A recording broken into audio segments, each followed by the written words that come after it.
las medidas que hemos estado llevando a cabo. No hemos salido de la pandemia. Cuando salimos de la casa, salimos en medio de la pandemia. Vamos a proceder rapidito con el estudio de la palabra de Dios para hoy. Este estudio va a ser en su mayoría un estudio de la historia. Vamos a hablar sobre la historia de la Reforma. Es necesario, absolutamente necesario, que todos entendamos esto y que no lo olvidemos. Lo que conocemos nosotros hoy como la Reforma Protestante, y que se celebra el 31 de octubre de cada año, tuvo un comienzo sencillo de una persona que decidió que quería conversar sobre unos temas con el que estuviera dispuesto a conversar. Este es un evento histórico, sin embargo, que resultó ser de una importancia suprema para la cristiandad. Y nosotros hoy, como creyentes, podemos decir protestantes o evangélicos, pentecostales, estamos aquí sobre la tierra porque ese hombre se atrevió a pedir. Vamos a hablar sobre un asunto. Vamos a hablar sobre un asunto que nos concierne a todos. Así que todo el que quiera participar de esta conversación está invitado, y el que no pueda venir, pues hágalo por escrito. Así que hoy vamos a hablar del tema justificación por la sola fe. La sola fide era uno de los temas de la Reforma, o sea, llegó a ser uno de los temas de la Reforma. Y eso va a estar basado en Romanos capítulo 1, verso 17, que fue precisamente el verso de las Escrituras que conmovió a Lutero y lo sacó de la crisis, viendo Romanos capítulo 3, los versos 20 al 24. Si ven, son unos pequeños versos, son apenas 4 o 5 versos de la epístola del apóstol San Pablo a los romanos, pero son unos versos que tienen un peso enorme. La afirmación fundamental para el estudio de hoy dice: la verdadera reforma ocurre cuando el pueblo de Dios reconoce la justificación por la fe en Jesucristo. La verdadera reforma ocurre cuando el pueblo de Dios reconoce la justificación por la fe en Jesucristo. Y el versículo para meditar se encuentra en Efesios capítulo 2, versos 8 al 9, que en Reina Valera del 60 dice de la siguiente manera: porque por gracia sois salvos, por medio de la fe. Por gracia, por medio de la fe. Y esto no de vosotros, pues es un don de Dios, no por obras, para que nadie se gloríe. La salvación que hemos recibido no es una salvación que nosotros podemos comprar. No es una salvación que se nos va a dar como premio. Se nos concede por gracia, como un regalo gratuito. Se nos concede como un regalo gratuito de parte de Dios. La reforma iniciada por Martín Lutero el 31 de octubre de 1517 rescató la justificación por gracia por medio de la fe. Una reforma es modificar algo para mejorarlo. La intención es mejorar. La reforma iniciada por Martín Lutero el 31 de octubre de 1517 fue un grito de desesperación para intentar traer la iglesia de regreso a sus raíces bíblicas y apostólicas. Miren la definición de reforma: es modificar algo para mejorarlo. Sin embargo, el intento de Lutero de mejorar no funcionó. Y entonces se constituyó en un cisma, porque la iglesia sale de la iglesia católica.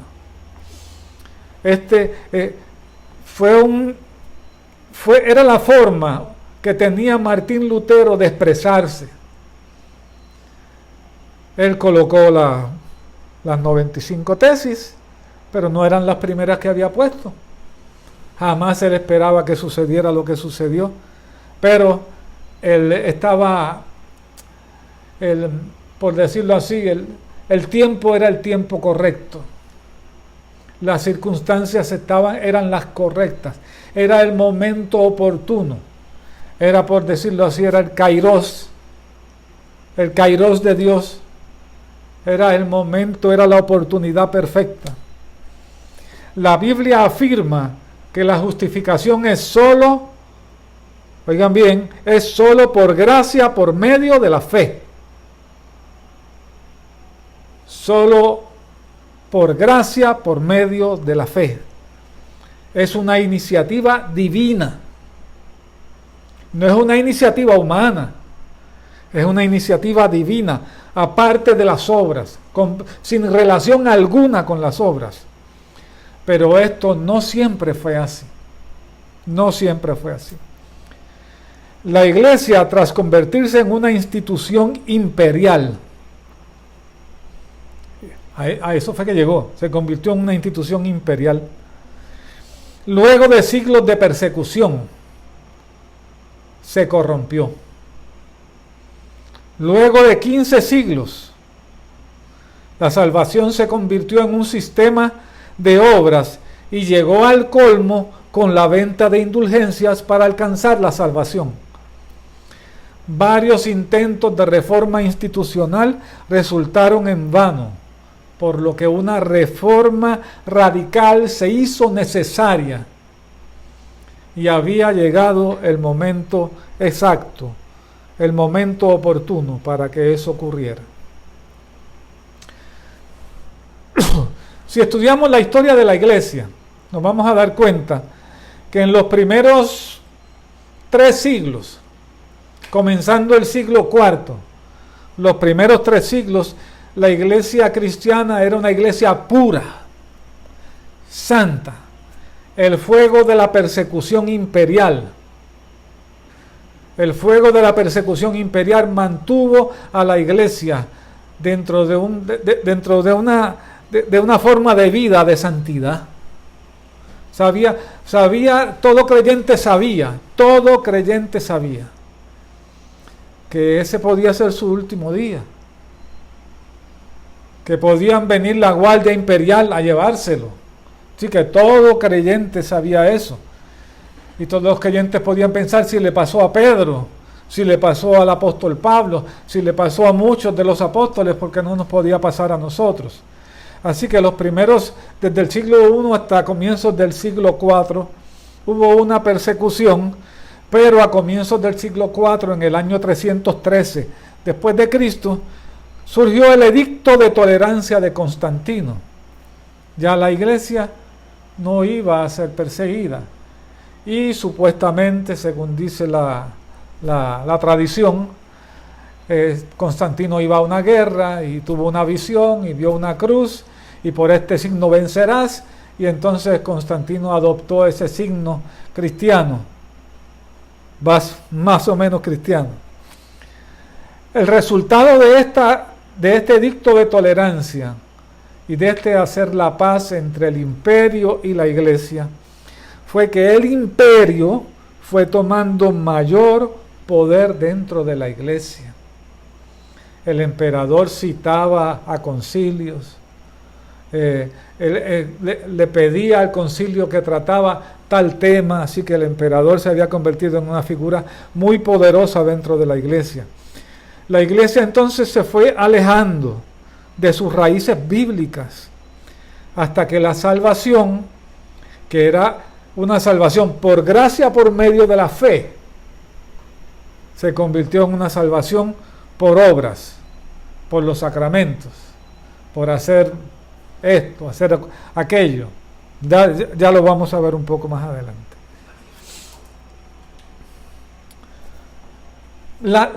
De todas maneras, la reforma de Lutero no se da en el vacío. Y el grito de desesperación de Lutero no fue el primero. Por mucho tiempo, voces se estaban levantando, pidiendo que la iglesia regresara a sus raíces bíblicas, que la iglesia abandonara las tradiciones que estaban ahogándola, que la iglesia dejara de lado la salvación por obras y volviera a una salvación desconectada de los méritos humanos. Los intentos de reforma desde el interior, sin embargo, fueron pronto aplastados por la jerarquía eclesiástica que había perdido el rumbo completamente. Los reformadores de la Edad Media, sin embargo, eran individuos de alta educación, preparación teológica, de personas reconocidas, a diferencia de otras personas que llamaron a la iglesia a reformarse desde adentro. Vamos a ver tres personas y debe estar claro, todas estas personas estaban dentro de la iglesia católica, todas. El primero que vamos a ver es el inglés, profesor en la Universidad de Oxford, John Wycliffe. Este hombre, que nació en el 1330 y murió en el 1384, afirmó la autoridad de la Biblia sobre toda autoridad del clero, incluyendo la autoridad del Papa. Eso era una abierta guerra, una guerra abierta contra la autoridad papal. Declaró Wycliffe que había necesidad, que era una necesidad imperiosa, tener la Biblia en el idioma vernáculo. Eso era otro intento en contra de la autoridad papal. ¿Por qué? Porque estaba prohibido poseer y leer la Biblia, mucho menos interpretarla. Estaba prohibido completamente poseer y leer las Sagradas Escrituras, mucho menos interpretarla y predicarla. Los seguidores de Wycliffe a su muerte completaron el proyecto que él había iniciado de traducir las Sagradas Escrituras al idioma vernáculo de Wycliffe, que era el inglés. Las ordenanzas o las ideas de Wycliffe fueron condenadas por el Papa en el Concilio de Constanza en el año 1415. A Wycliffe se le condena y sin embargo no fue ejecutado, porque la iglesia tenía problemas más grandes internos. En una ocasión 2 papas, en otra ocasión 3 papas se disputaban la autoridad sobre la iglesia a la misma vez y tenían sedes distintas y cada una tenía naciones que las respaldaban. Así que en medio de esa lucha que tenía el papado, Wycliffe fue librado de la muerte. Entonces muere básicamente de una forma solitaria, porque se le condenó, se le prohibió predicar, así que murió encerrado y solo. Ahora, en 1415, el Concilio de Constanza condenó los escritos de Wycliffe, lo excomulgó, y el Papa ordenó en el 1428, miren esto, que los restos de Wycliffe fueran exhumados, lo que quedaba allí fuera desenterrado, y que fueran quemados y echados al río, de manera que no quedara recuerdos de Wycliffe en toda Inglaterra. Y como dice alguna persona muy poéticamente, los echaron al río sus cenizas cayeron al mar y rodearon a toda Inglaterra, y hoy todo el mundo participa de las ideas por las que Wycliffe murió. Este hombre inglés, John Wycliffe, ejerció una gran influencia sobre un hombre de Checoslovaquia llamado Juan Hus, y es el próximo de los precursores de la Reforma que vamos a ver. Juan Hus era un sacerdote checo. Fue nombrado predicador de la Capilla Belén en Praga, y ellos lo llaman capilla. Esa capilla tenía 3.000 asientos, así que era una de las capillas más enormes y majestuosas que existían en Praga. Influenciado por los escritos de Wycliffe, Hus continuó el énfasis en la autoridad de la Biblia y promovió la reforma moral del clero, porque era claro que el clero de la iglesia se había corrompido y había problemas morales muy serios dentro de la alta jerarquía de la iglesia. Hus se enfrentó a la autoridad papal, fue excomulgado y sentenciado a muerte. Antes de morir oró de la siguiente manera. Miren cómo muere un mártir. Señor Jesús, es por ti que pacientemente soporto esta muerte cruel.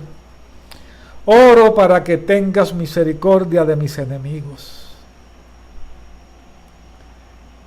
Algunas personas dicen que se le oyó recitando los salmos mientras era arropado por las llamas de la hoguera. Otros dicen que no estaba recitando, estaba cantando los salmos, ese era su himnario favorito. Sus seguidores repudiaron la ejecución,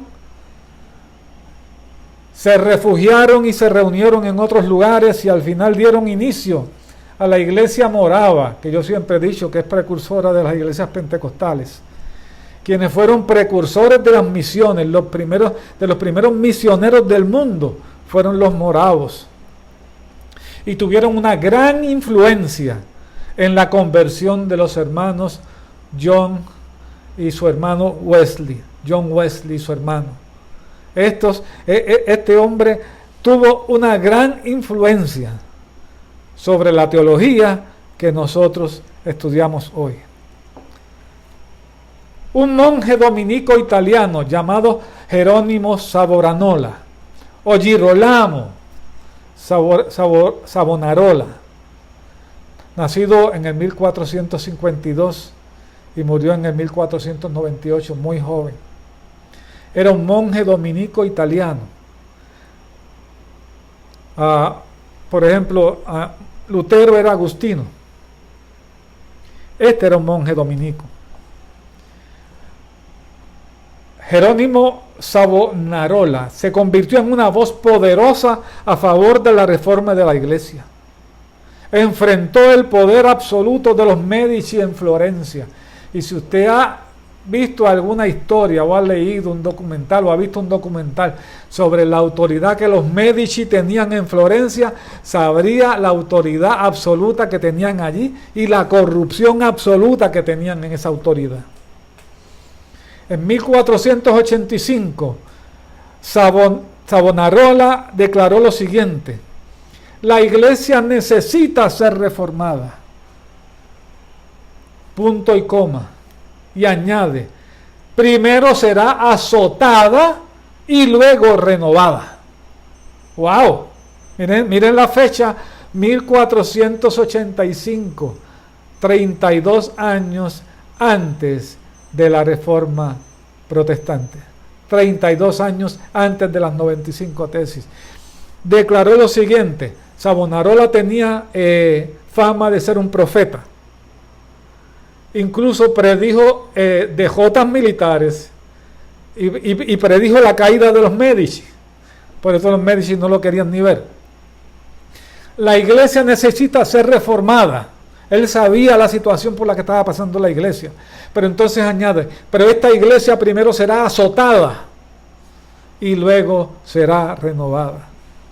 Con la caída de los Medici en el 1494, Savonarola quedó como el único líder. Savonarola quedó como el único líder. Es Savonarola, como el único líder de la ciudad de Florencia. el único. Todo el mundo lo respetaba. El monje convertido en profeta se convirtió en el líder de una ciudad floreciente. Y el que había sustituido un liderazgo absolutista, depravado y corrompido.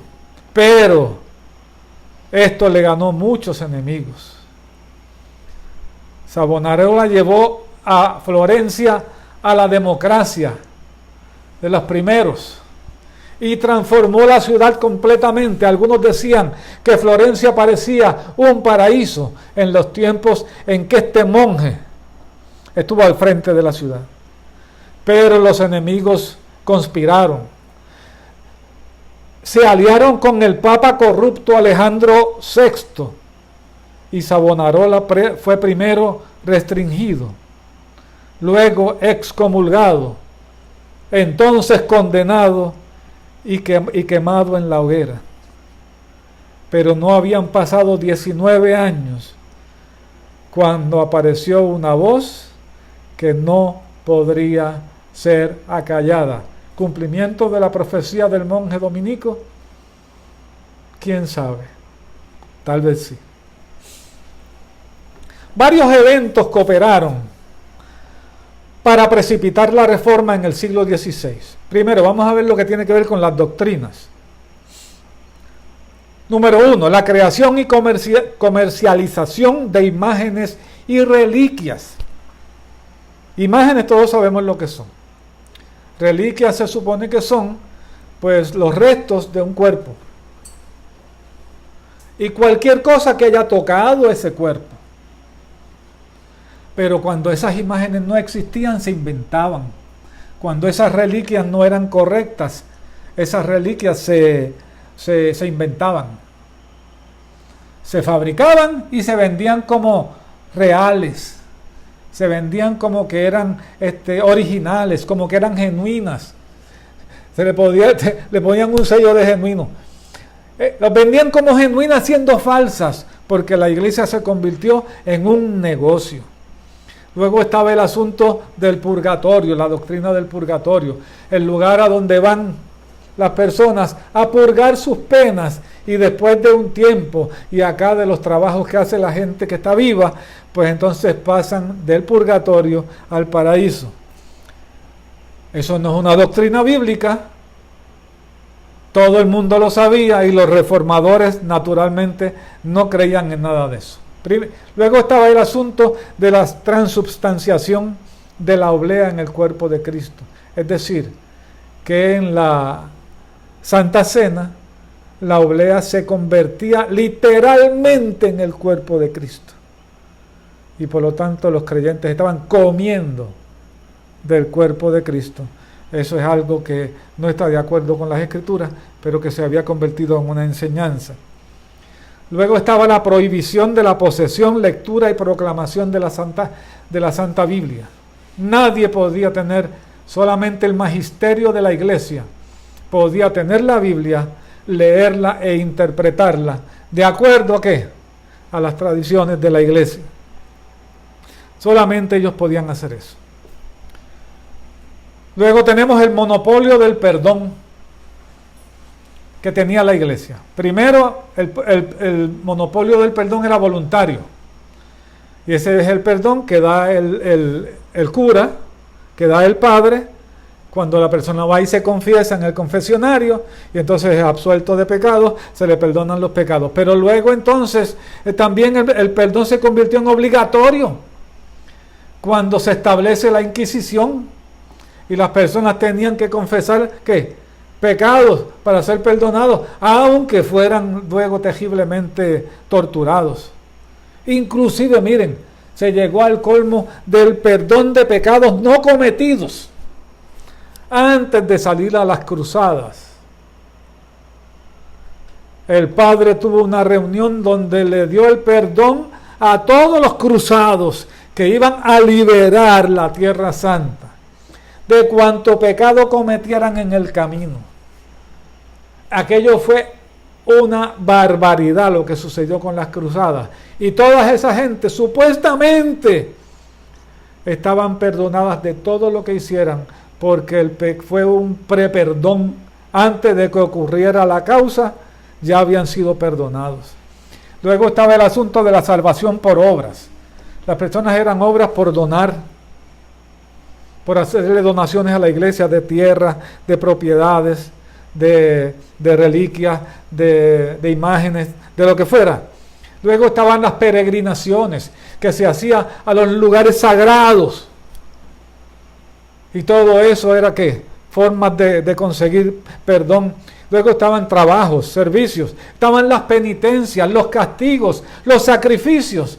Todo eso se usaba para conseguir perdón. Y al fin, cuando se llegó al colmo, estaba la venta de indulgencias para pagar obras públicas. Y mediante esa venta de indulgencias se conseguía el perdón de los pecados.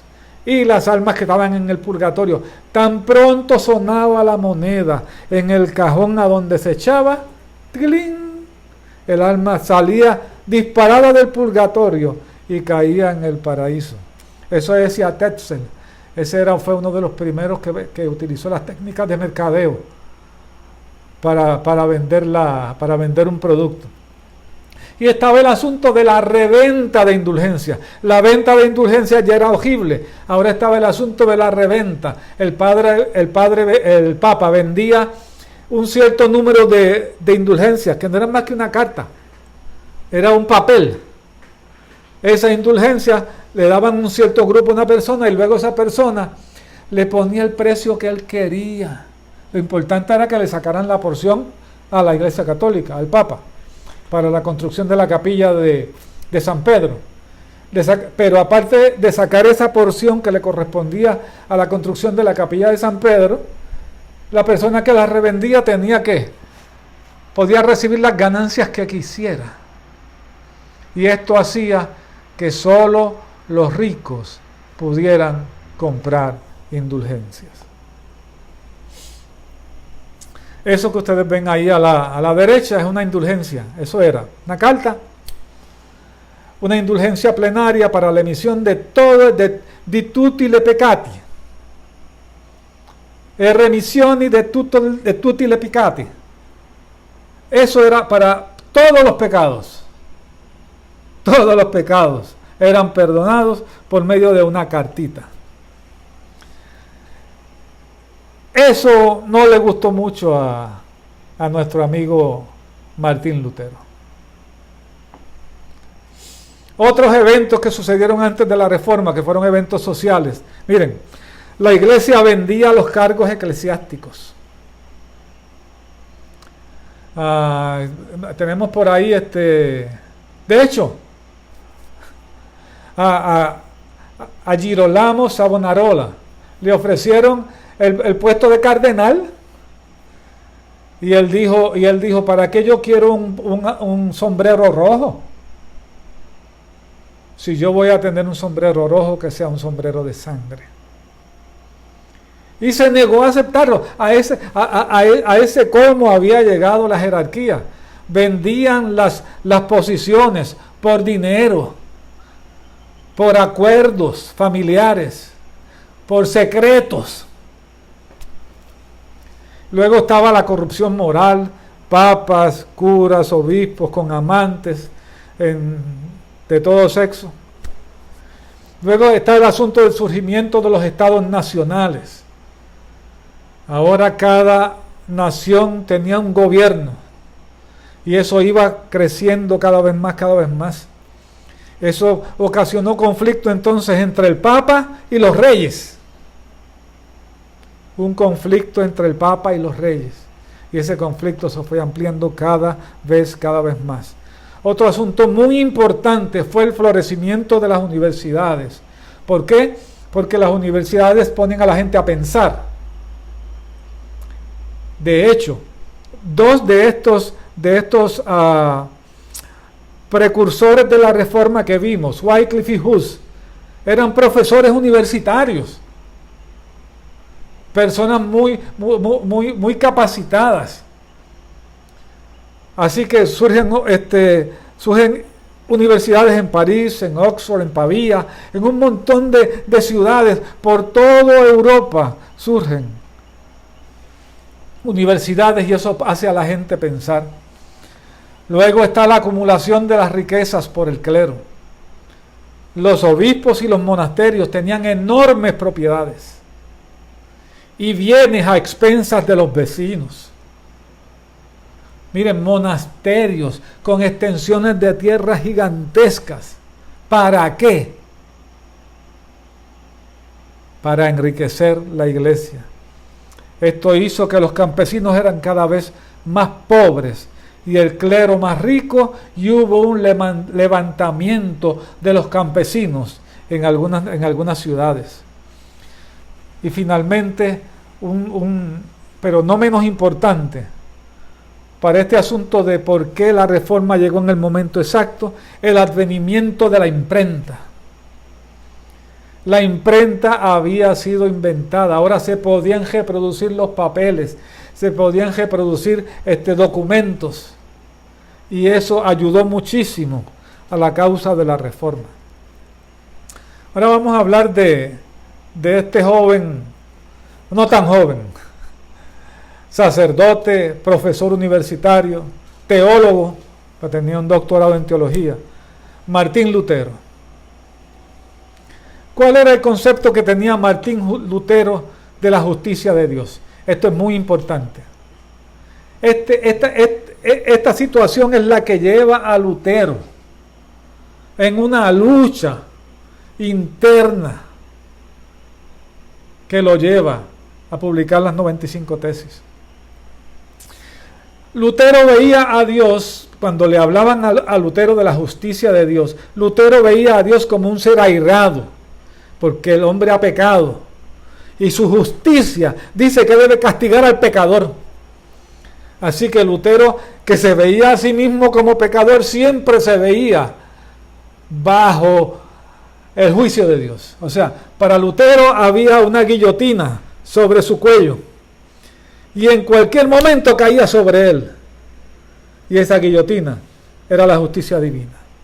Miren, ni la confesión, ni las penitencias, ni los sacrificios, ni darse con el látigo por la espalda traían paz a su alma. Lutero odiaba la expresión la justicia de Dios, le infundía terror. Ustedes saben lo que es eso para un teólogo. El tema de la justicia de Dios le infundía terror. Para sacarlo de su crisis existencial, su superior lo envió como profesor a la Universidad de Wittenberg. Y en esa universidad había una catedral, la Catedral de Wittenberg. Leyendo los salmos y el libro de Romanos, comenzó a ver la luz al final del túnel.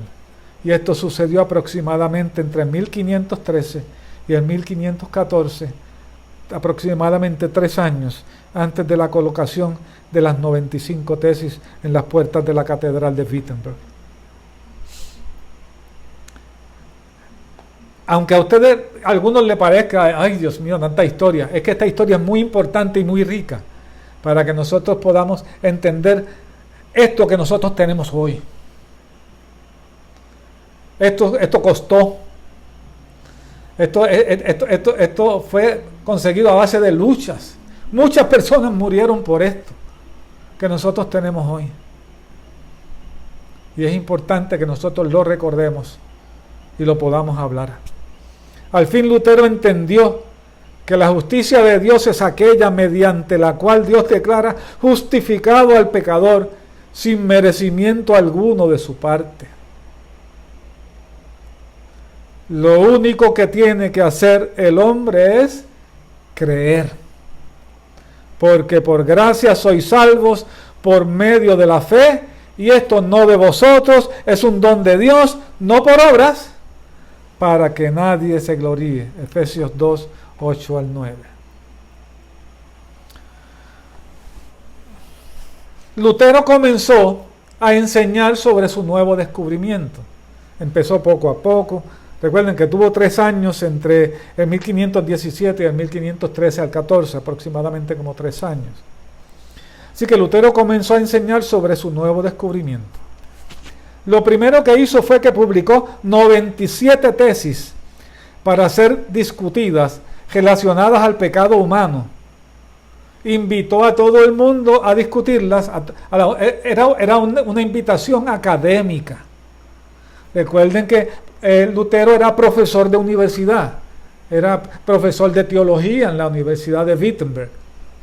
Así que él invita a todo el resto del profesorado, a los estudiantes, pone frente a las puertas de la catedral las 97. Miren que estoy diciendo 97. No estoy hablando de las 95. Las 97 tesis las pone ahí para que las personas se presenten a discutir con él. Él estaba dispuesto a defender las proposiciones que había puesto en las 97 tesis. ¿Saben qué pasó? Nadie se presentó a discutirlas. Nadie. Los que han conseguido el documento de las 97 tesis dicen que fue un documento tan bien escrito, tan bien pensado, que valía la pena discutirlo por semanas enteras. Pero nadie se presentó a discutirlo. Todo en el momento de Dios, todo en el kairos de Dios. Ahora, León X, que era el papa del momento, le revendió, ahí yo lo pongo como le otorgó a Alberto de Brandeburgo el derecho a vender indulgencias en su territorio para terminar la construcción de la Basílica de San Pedro. Dentro de ese grupo de parroquias que quedaban dentro de la región de Alberto de Brandeburgo, estaba la Universidad de Wittenberg y estaba la catedral de esa universidad. Ahí está otra vez la indulgencia plenaria para la remisión de tutti le peccati, para la remisión de todos los pecados.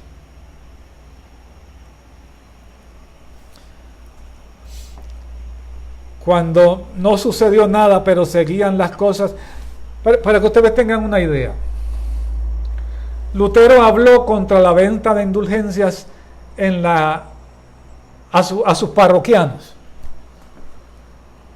en la catedral de la universidad. Pero algunos de sus parroquianos, intrigados por este asunto y seducidos por el mercadeo de este asunto de si vamos y conseguimos que nos vendan unas indulgencias, somos perdonados de pecado, el pariente aquel que hizo tal cosa, que está en el purgatorio, lo podemos sacar de allí. Y se fueron a visitar otras parroquias donde se estaban vendiendo las indulgencias, y Lutero lo supo y se molestó en serio. Se molestó en serio. Por causa de eso, entonces Lutero compuso las 95 tesis, que le puso el siguiente título: Disputación acerca de la determinación del valor de las indulgencias. O sea, era una invitación ustedes han oído, los puertorriqueños hemos escuchado lo que es una controversia de música típica. La persona toma y dame, toma y dame, toma. Pero era algo así, una invitación a eso. Una persona defendía, por ejemplo, Lutero defendía lo que había propuesto en las 95 tesis, y otras personas, cuantas fueran, pues defendían la posición contraria. Discusión académica sobre el tema. Lutero no tenía ninguna intención de romper con la iglesia, de que hubiera un cisma. No, él quería un diálogo. Si usted tiene una oportunidad, en la internet están las 95 tesis. De hecho, yo las tengo por aquí. Este documento. Aquí están las 95 tesis. En este documento usted puede leer la introducción de Lutero, para que ustedes vean cuál era su intención, y luego pueden leer las 95 tesis. Si bien las 95 tesis se pueden considerar un enfrentamiento con la autoridad papal, sin embargo, dentro de las mismas 95 tesis, Lutero trata de decir que el Papa no cree lo que están diciendo los que venden las indulgencias. que si él supiera lo que están haciendo con eso, los condenaría de inmediato. Ahorita vamos a leer algunas de las tesis de Lutero.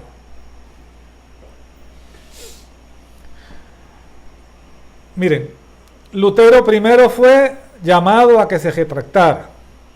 Lutero escribió una carta le escribió una carta al Papa explicando su posición. Él esperaba que todo terminara ahí.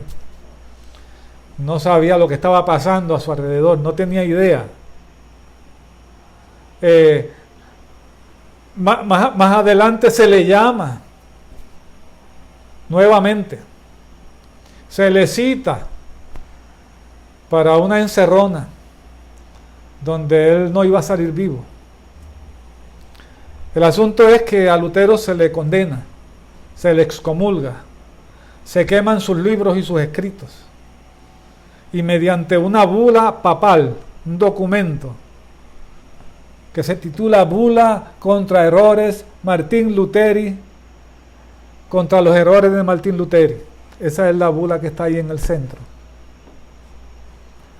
Había muchas copias de esa bula que caminaron por todo el imperio. Cuando esa bula llega donde Lutero reúne a sus estudiantes y quema la bula con otro montón de documentos de las autoridades papales. Y con eso Lutero rompió con la iglesia. Cuando se negó a retractarse entonces ante la dieta imperial citada por el emperador, la dieta de Worms, Lutero rompió con el imperio. ¿Cómo sobrevivió Lutero? Solo la amistad y el sentido de justicia de Federico el Sabio, que lo único que pedía era un juicio justo para Lutero y que lo protegía. Y Federico el Sabio era el señor de Wittenberg. Solamente de esa manera se evitó que Lutero fuera ejecutado. Pero tuvo que ser escondido, protegido. Durante ese tiempo que estuvo escondido, tradujo la Biblia al alemán para ser fiel a su deseo de sola escritura. Solo la escritura es la máxima autoridad. Miren algunas de las 95 tesis. En consecuencia, esta es la 21, yerran aquellos predicadores de indulgencias que afirman que el hombre es absuelto a la vez que salvo de toda pena a causa de las indulgencias del Papa. Yerran, eso es un error. 27. Mera doctrina humana predican aquellos que aseveran que tan pronto suena la moneda que se echa en la caja, el alma sale volando, salía volando del purgatorio y llegaba al paraíso. Eso es otro error. Miren la 32. Serán eternamente condenados junto con sus maestros aquellos que crean estar seguros de su salvación mediante una carta de indulgencias. La carta de indulgencias para Lutero tenía absolutamente cero valor. Miren cómo lo dice. La 36. Cualquier cristiano verdaderamente arrepentido tiene derecho a la remisión plenaria de pena y culpa, aún sin carta de indulgencia. Lo que hacía falta era que estuviera verdaderamente arrepentido y viniera al Señor. La 52. Vana es la confianza por medio de una carta de indulgencias, aunque el comisario, y oigan esto, y hasta el mismo Papa pusieran su misma alma como prenda. Vana es la confianza en la salvación. Y la número 86, ya terminando. Del mismo modo, porque el Papa, cuya fortuna es hoy más abundante que la de los más opulentos ricos, no construye tan solo una basílica de San Pedro de su propio dinero, en lugar de hacerlo con el de los pobres creyentes. ¡Uy! Fuerte, fuerte, fuerte. Se convirtió entonces en el lema de la Reforma a partir de estas ejecutorias de Lutero, las famosas 5 solas. Sola Scriptura, solus Christus, sola gratia, sola fide, soli Deo gloria. Miren, a todas las tradiciones, leyes y autoridades añadidas por siglos por la Iglesia, a todas las tradiciones, Lutero opone el primado de la Escritura, sola Escritura. Sola Escritura. Sostenido en Gálatas 1:6 al 10, segunda de Timoteo 3:16, segunda de Pedro 1:3. La palabra de Dios es la máxima autoridad en materia de fe y práctica. Por tanto, nada que contradiga la revelación de Dios puede regular la vida del creyente. Sola Escritura. A los miles de santos y mediadores, oigan esto, a los miles de santos y mediadores oficiales entre Dios y el hombre, Lutero opone el primado de Cristo, solus Christus, solus Christus. Porque no hay salvación en ningún otro. Porque no hay otro nombre dado a los hombres en que podamos ser salvos. Solamente en el nombre de Cristo. Así que solus Christus. La salvación es un don de Dios. La salvación es un don de Dios. Por tanto, y don significa que es un regalo. Por tanto, es algo que el pecador recibe de forma inmerecida. De forma inmerecida, basada en los méritos de Cristo, alcanzados durante su vida, muerte y resurrección. Eso está sostenido por Efesios 2:8. Sola gracia. Sola gracia. Solamente gracia. Gracia solamente.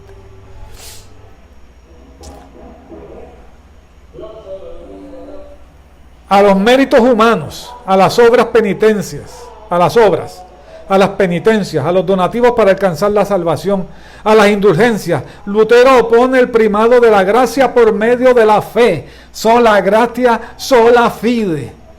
La salvación solo puede ser recibida cuando ponemos nuestra fe en aquel que murió por nosotros, excluyendo la posibilidad de que nuestras obras puedan contribuir a nada. Y finalmente al encumbramiento de autoridades, obispos, reyes, papas y santos, Lutero que opone que la gloria solamente le pertenece a Dios. El propósito de la salvación que recibimos es glorificar a Dios. Poner de manifiesto las excelencias o virtudes de su carácter. A Dios sea la gloria, solamente Él la merece.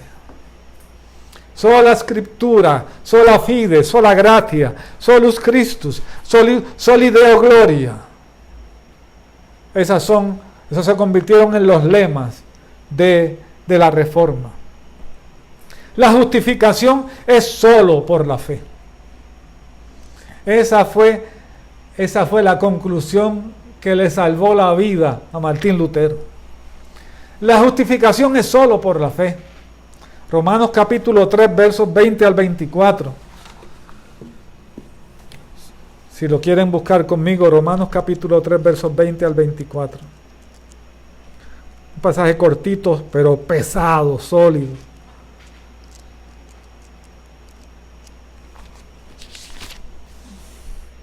Miren cómo dice, lo voy a leer completo. Pablo escribiéndole a los romanos: ya que por las obras de la ley ningún ser humano será justificado delante de él, porque por medio de la ley es el conocimiento del pecado. Pero ahora, aparte de la ley, se ha manifestado la justicia de Dios, testificada por la ley y por los profetas. La justicia de Dios por medio de la fe en Jesucristo, para todos los que creen en Él, porque no hay diferencia.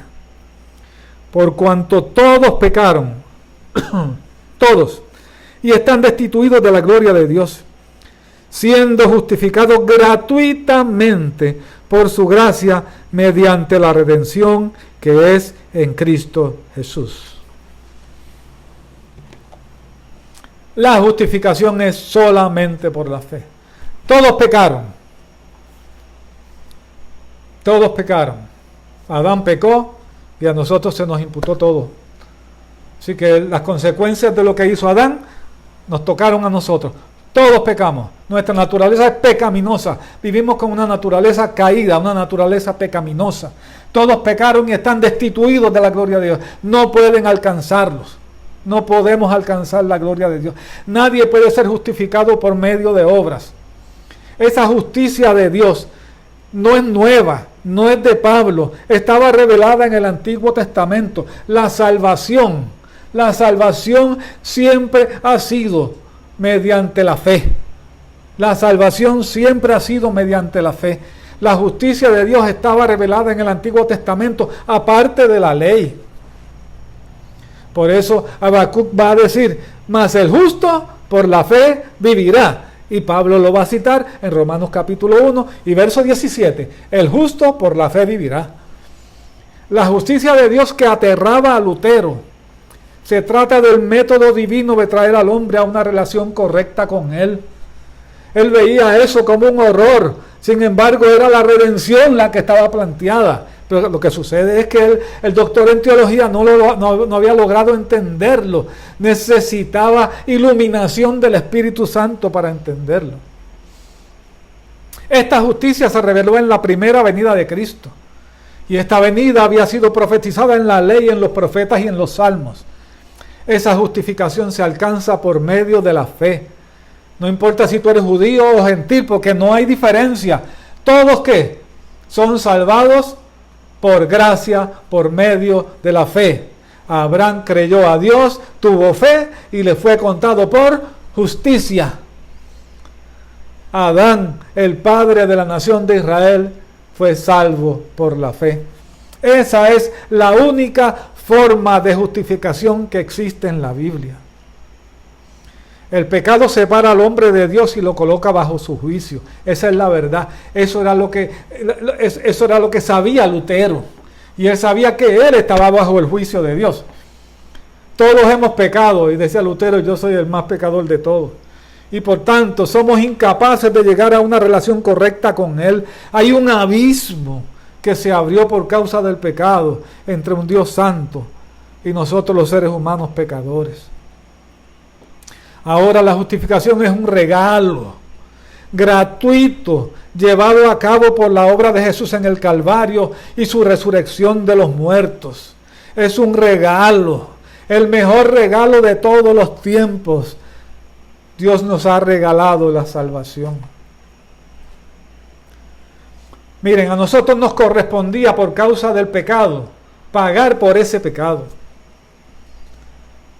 Pero Dios sabía que no podíamos hacer nada para alcanzarlo. Así que envía a su Hijo, vestido de hombre como nosotros, tentado en todo como nosotros, pero sin pecado, nacido de mujer, indefenso en el nacimiento, protegido por sus padres, enseñado en la carpintería, quemado y tostado por el sol, para que muriera en nuestro lugar, lo que se conoce como la muerte vicaria. El ofendido, que era Dios, dio el primer paso para reconciliarse con el ofensor. Jesús pagó el precio por el pecado que nos correspondía a nosotros pagar. Y entonces, por causa de eso, la justicia de Él se nos imputa a nosotros. Se le imputa al pecador arrepentido y este es declarado justificado. No se le declara inocente, no se le declara inocente, pero por la justicia imputada se le declara justificado delante de Dios. Ese hombre ahora está en una posición correcta delante de Dios gracias al sacrificio de Cristo que nosotros podemos alcanzar solamente por la fe, sola fide. Cuando Lutero comprendió el mensaje de Romanos 1:17, declaró lo siguiente: miren qué alivio siente este hombre.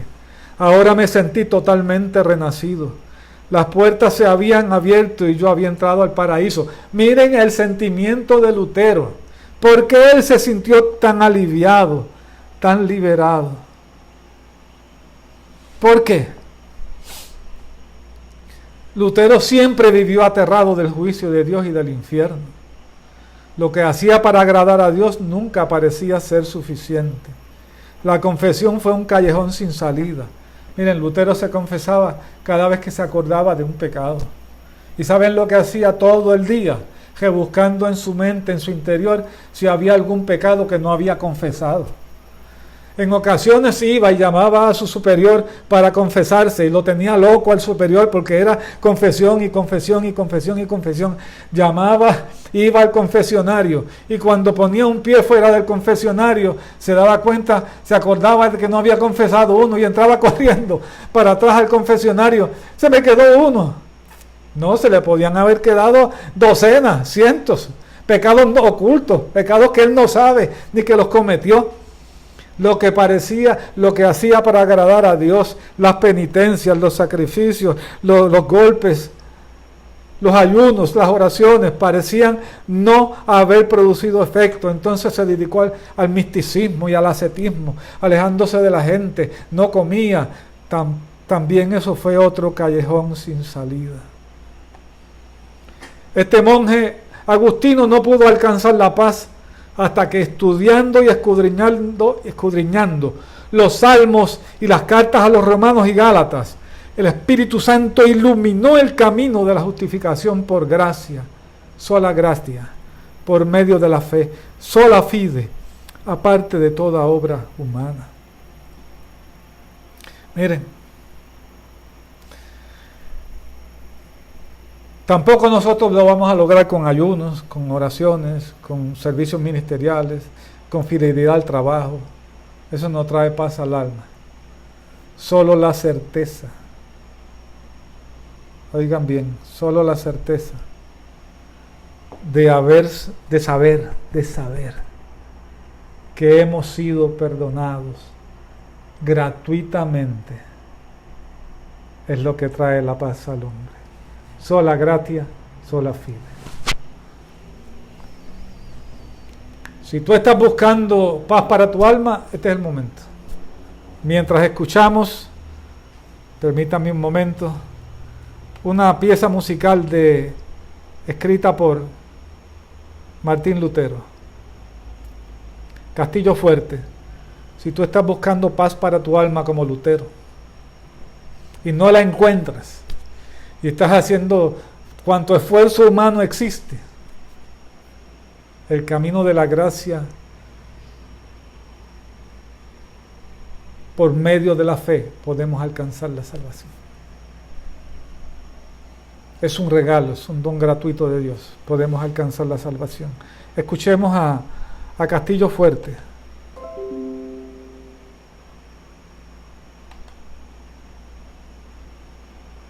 Esta obra majestuosa de Martín Lutero.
Así se sentía Lutero.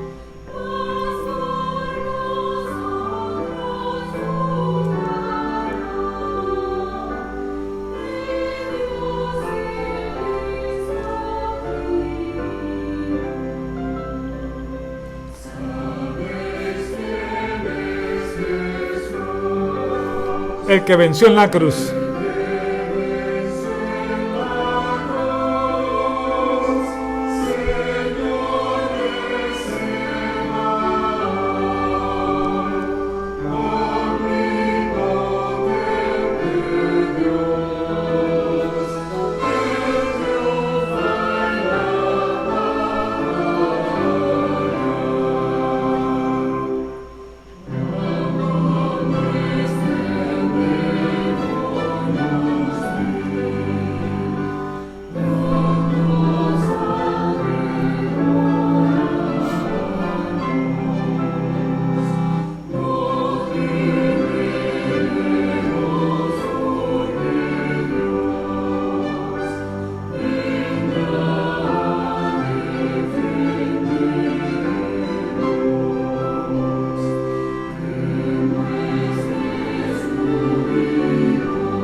No tenemos derechos de autor de este himno maravilloso. Entendemos que es cantado por una agrupación adventista, es una pieza clásica de la cristiandad, Castillo Fuerte en Nuestro Dios, que fue compuesta por don Martín Lutero. En esa, si usted mira bien el himno, sería fabuloso hacer un mensaje de Castillo Fuerte. Lo que hace Martín Lutero en ese himno es describiendo las luchas por las que pasó, el enemigo cómo lo atacó, cómo lo acosaba, pero ya él había descubierto la forma de triunfar, confiando en el Señor que lo había justificado. Ya Satanás no podía señalarle pecados, ya el Señor lo había perdonado. Si alguno quiere aceptar a Jesús como su Salvador, lo invitamos en esta noche. Puede escribirnos o sencillamente pone allí su mano, levanta su mano, la pone sobre su corazón y oraremos por usted. Si alguno está descarriado y quiere regresar a casa, está invitado, vamos a orar por usted. Siempre recordando a los enfermos de COVID y otras muchas condiciones, la salud emocional del pueblo en medio de esta pandemia, por las familias que han perdido seres queridos por causa del COVID, por los profesionales que están de primera respuesta, que están de frente a esta plaga, a esta pandemia, por nuestra niñez, por las familias del sur que sigue temblando, por los próximos comicios electorales, tanto aquí como en Estados Unidos. Antes de orar solamente quería decirles lo siguiente. Ya en Estados Unidos se está utilizando la agenda esta de género, la perspectiva de género, para que los niños que dicen que son mujeres, porque ellos decidieron que eran mujeres, compitan con las niñas en las competencias atléticas, y las niñas nunca pueden ganar una competencia, porque obviamente Dios los dotó a los hombres de una fuerza física superior para ese tipo de cosas. Y entonces las niñas que merecían ganar, que tenían derecho a ganar, todos se lo están quitando. Los muchachos entran a sus baños porque son mujeres. Así que vamos a orar para que esta situación no nos arrope a nosotros más temprano que tarde. Señor, te damos gracias por tu palabra. Gracias por la justificación, por la fe, por la sola fe. Porque somos justificados por gracia, como un regalo gratuito. Y solamente tenemos que creer. Gracias porque nuestras obras humanas no pueden alcanzar la salvación. Es un regalo que tú nos has dado. Y nosotros ahora hacemos las obras que tú has preparado para que nosotros vivamos en ellas, como una forma de agradecimiento y de vivir para ti por lo maravilloso que ha sido con aquellos que hemos alcanzado la justificación. Mira, si alguno te recibe, Señor, escribe su nombre en el libro de la vida. Sálvalo llenado de tu Espíritu Santo y que jamás se aparte.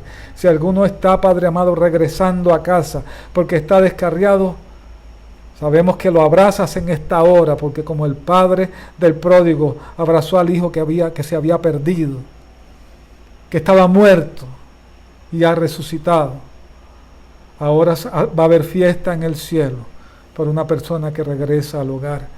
Mira a los profesionales de la salud, Señor, los enfermos de COVID, Padre amado. Mira las medidas que se están tomando. Ayúdanos, Señor, a ser responsables como pueblo con nuestra salud y a dejar de estar echándole la culpa a otros de las cosas que nos suceden. Guárdanos y protégenos. Trae paz a este pueblo, Señor. Dios mío, que en lo poco que queda para los comicios, aquellos, Padre amado, que tú quieras, que se revelen como verdaderamente son, Señor, salgan a la luz, Padre amado, que cometan los errores que tengan que cometer, Señor, de manera que los veamos como son verdaderamente y no como ellos quieren que se les vea. Guarda a tu pueblo, Señor, guarda al pueblo de Puerto Rico y ayúdanos a honrarte, Señor, con el voto que vamos a emitir. En el nombre maravilloso de Jesús, te lo pedimos y te damos gracias creyendo. Gracias, Señor. Gracias. Gracias, Señor, por tu palabra. Muchísimas gracias por la atención. Recordándole siempre que tenemos las herramientas para vivir como Dios quiere que vivamos. Las herramientas para la victoria. Tenemos la palabra viva que nos dice cómo vivir. El Espíritu Santo que nos da el poder para vivir como dice la palabra y las disciplinas espirituales para vivir en intimidad con nuestro Señor. Gracias, hasta la próxima, Dios le bendiga y Dios le guarde y recuerden, si esta clase ha sido de bendición, recuerda compartirla, escribir algún comentario y los invitamos al estudio de la próxima semana. Si no tienes que salir, quédate en casa. Dios te bendiga y Dios te guarde, hasta la próxima.